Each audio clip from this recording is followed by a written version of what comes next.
नमस्कार। आज हम चर्चा करने वाले हैं कुछ विशेष भारत, पाकिस्तान और तुर्की। जिस प्रकार से भारत ने तुर्की और पाकिस्तान को करारा जवाब दिया है और पाकिस्तान, तुर्की ने भारत पर क्या आरोप लगाए, पूरी बातों पर चर्चा करेंगे। हालाँकि आप तस्वीरों में देख सकते हैं ये जो हरी-भरी वादियाँ आपको दिख रही हैं, इतने अच्छे दृश्य जो आपको दिख रहे हैं, ये कहीं और के नहीं हैं, कश्मीर के हैं। और पूरा मामला जो है वो कश्मीर के इर्द-गिर्द घूमता है। तो बात समझते हैं आखिर कश्मीर का मुद्दा क्या है जिस पर तुर्की और पाकिस्तान ने कुछ कहा है और भारत ने सख्त जवाब दिया है। पूरी बात समझेंगे, चलिए शुरू करते हैं। संयुक्त राष्ट्र मानवाधिकार परिषद के 55वें सत्र में तुर्की और पाकिस्तान ने कश्मीर में मानवाधिकारों को लेकर प्रश्न उठाया था और इसी बात पर भारत को घेरा था। संयुक्त राष्ट्र में अगर देखा जाए अतीत में तो पाकिस्तान और भारत के बीच एक दूसरे पर आरोप प्रत्यारोप तो चलते ही रहते हैं, लेकिन जो कश्मीर को लेकर तुर्की का रुख है वो भी एक तरह से पाकिस्तान के साथ ही रहता है और इसको लेकर भारत पहले भी तुर्की को जवाब दे चुका है कि आंतरिक मामलों में दखल अंदाजी बिल्कुल स्वीकार्य नहीं है। यह भारत का आंतरिक मामला है और तुर्की गैर जरूरी बयान देने से बचे, भारत ऐसा आशा करता है। और देखें कि आखिर कहा क्या था पाकिस्तान ने।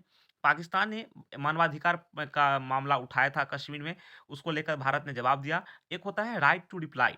राइट टू रिप्लाई के तहत भारत के जो प्रतिनिधि वहाँ पर थे, अनुपमा सिंह हैं, उन्होंने जवाब दिया कि पाकिस्तान ये इस मंच का, संयुक्त राष्ट्र मानवाधिकार परिषद मंच का गलत इस्तेमाल करता रहा है और झूठे आरोप भारत पर लगाता है। और जहाँ तक लद्दाख की बात है, कश्मीर की बात है, जम्मू कश्मीर की, तो ये भारत का अभिन्न और अविभाज्य हिस्सा है। अब भारत सरकार वहाँ की बेहतरी के लिए काफ़ी सारे कदम उठा भी रही है। दूसरी बात, पाकिस्तान को यहाँ पर घेरा गया कि पाकिस्तान अपने यहाँ अल्पसंख्यकों के उत्पीड़न को एक तरह से उसने संस्थागत बना लिया है और अल्पसंख्यकों का काफ़ी उत्पीड़न वहाँ पर हो रहा है, वहाँ पर मानवाधिकार रिकॉर्ड काफ़ी खराब है। तो पाकिस्तान को अपने घर में झाँकना चाहिए, ना कि बाहर की ओर। जिस प्रकार से पाकिस्तान में अल्पसंख्यक समुदाय यानी कि हिंदू, ईसाई के प्रति हिंसा होती है, तो पाकिस्तान पहले अपने में सुधार करे, फिर दूसरों को उपदेश दे।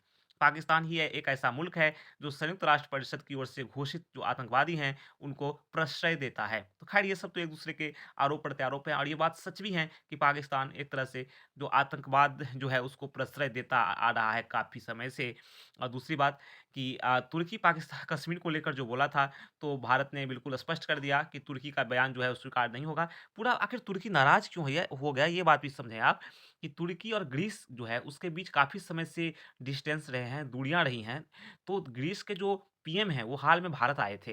तो इसको लेकर भी तुर्की जो संभवतः नाराज़ हुआ लगता है कि ग्रीस के पीएम की भारत यात्रा और ग्रीस के नज़दीक भारत का जाना तुर्की को खटक रहा है। तो इसलिए तुर्की ने फिर से एक बार से कश्मीर का राग अलापा है। हालाँकि तुर्की में जो भीषण भूकंप आया था, उसमें भारत ने मानवीयता के तौर पर एक तरह से मदद पहुँचाई थी वहाँ पे, कई सारे देशों ने पहुँचाया था, तो भारत ने भी पहुँचाया था। तो दूसरी बात ये है उसके बाद ही उसी समय जब अनुच्छेद 370 के विशेष प्रावधान खत्म किए गए, तो तुर्की की प्रतिक्रिया खराब रही थी, भारत के प्रति गलत रही थी। तो उस समय भी भारतीय विदेश मंत्रालय के जो स्पोक्स पर्सन हैं, उन्होंने कहा था कि भारत और तुर्की के बीच संबंध जो हैं, वो मित्रता वाले संबंध हैं, तो इस प्रकार के बयान की आशा नहीं की जाती है। तो यही सब कुछ बातें हैं। अतीत में पाकिस्तान की संसद में अर्दोग़ान ने कश्मीर का ज़िक्र किया था, उसको लेकर भी विवाद हुआ था। भारत ने उस समय भी टिप्पणी की थी इस पर। तो वही है, ग्रीस से भारत के संबंध बेहतर हो रहे हैं और तुर्की जो है एक तरह से वो इससे असहज महसूस कर रहा है। अगर हाल में बात की जाए तो अर्मीनिया अर्मीनिया, अज़रबैजान आप सभी को पता ही होगा कि अज़रबैजान और अर्मीनिया के बीच 2022 में संघर्ष हुआ था। उस समय भी भारत और तुर्की का रुख जो है ना वो अलग-अलग था। अज़रबैजान ने तुर्की के साथ करीबी संबंध हैं अज़रबैजान के, तो तुर्की उसके साथ खड़ा था और 2020 में अर्मीनिया और अज़रबैजान के बीच लड़ाई जो हुई थी, उस समय अज़रबैजान को तुर्की का समर्थन सपोर्ट हासिल था, तो वहीं भारत ने आर्मीनिया को सपोर्ट किया था। तो ठीक है, तो वही बात है और दूसरी बात एक और है कि 2023 में मालदीव के जो राष्ट्रपति बने थे मोहम्मद मुइज़्ज़ू, तो उस समय ये अभियान उनका इंडिया आउट चला था, उन्होंने चलाया था और जो ये थे मुइज़्ज़ू जो थे, तो उस समय एक तरह से देखा जाए, तो इन्होंने जो यात्रा की थी, अपनी जो पहली यात्रा की थी विदेश की, वो तुर्की का ही किया था मुइज़्ज़ू ने।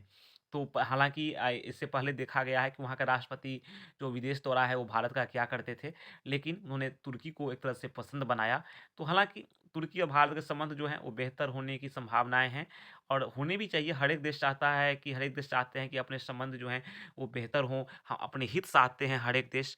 तो ये देखने वाली बात होगी कि भविष्य में जो है वो क्या छुपा हुआ है, कैसे एक-दूसरे के संबंध जो हैं देशों के आपस में आकार लेते हैं और क्या-क्या घटनाएँ देखने को मिलती हैं। तथापि हालाँकि यहाँ पर अपडेट यही है कि जो भी कमेंट्स आए, टिप्पणियाँ आई हैं तुर्की की और पाकिस्तान की, भारत ने उसका जो जवाब है बेहतर वो दिया है और हमने आज समझा कि आखिर ये उठा-पटक का दौर जो है ये क्यों चलता रहता है और आगे हमें क्या-क्या देखने को मिल सकती है। तो फिर मिलते हैं कुछ नई बातों के साथ। तब तक के लिए नमस्कार, धन्यवाद।